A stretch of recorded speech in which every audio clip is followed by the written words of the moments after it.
been made of the fact that SNAP, the program that takes care of food stamps and the like, will see an overall cut, as I mentioned at the outset of the show. But keep in mind, it's been growing at an exponential rate. 8 years ago, about 27, 28 million people were getting this type of food stamp support. Suddenly it ballooned to 44, 45 million, and the director is saying essentially, if that many people are needing food stamp support, we've got bigger problems than just the numbers here getting food stamps.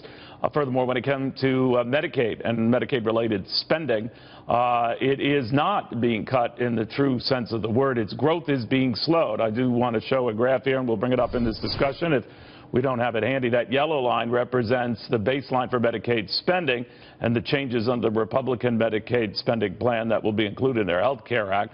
It still goes up, just not as much. To the host of Intelligence Report, Trish Regan, and Committee for a Responsible Federal Budget, Marc Goldwein. All right, Trish, to you first. Cuts, it's a powerful word here.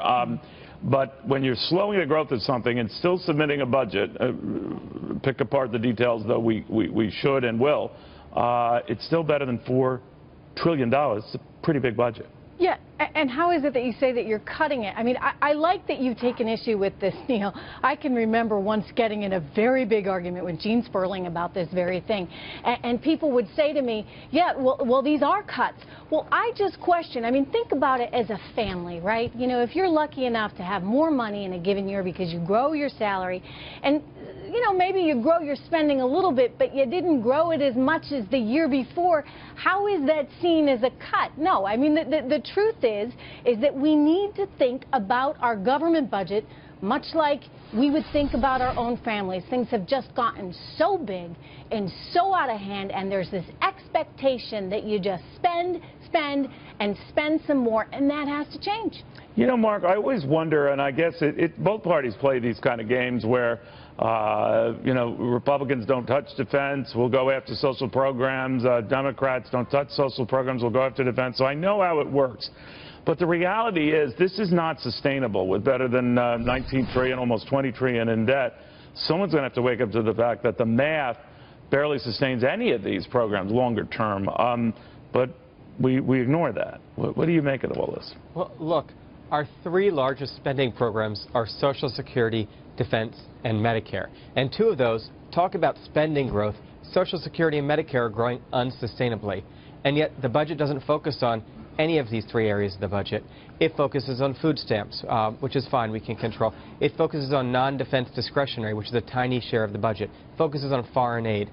Really, I think it's misplaced to not look at the largest and fastest growing programs. I would think that everything should be on the table here. But Mark, very quick before I go back to Trish on this, do you think that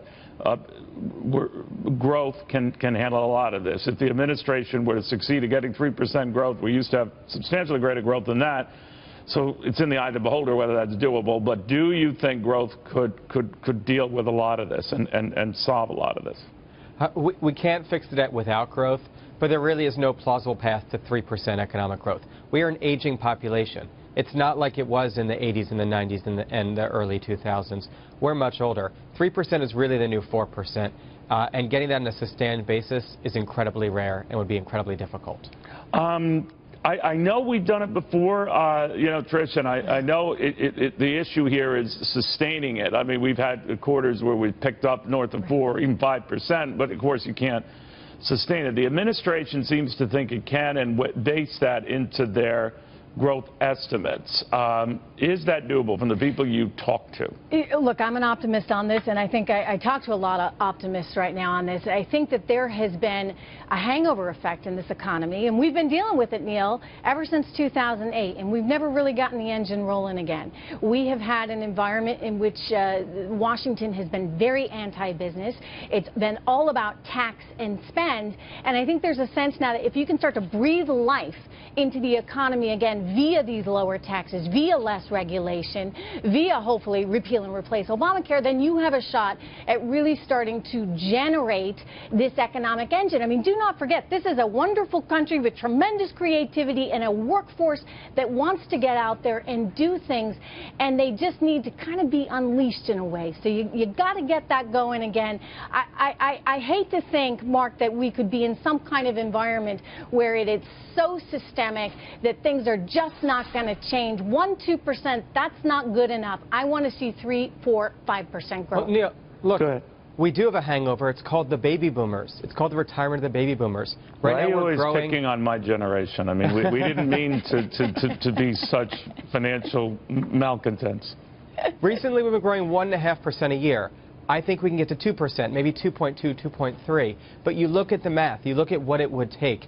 There's no reasonable amount of productivity growth, capital growth, or labor force growth that Well, can if get you're us to right, though, sustain Mark, 3%. I'm not going to be able to retire, so I'll be working longer, be more productive than you gave us credit for. All right.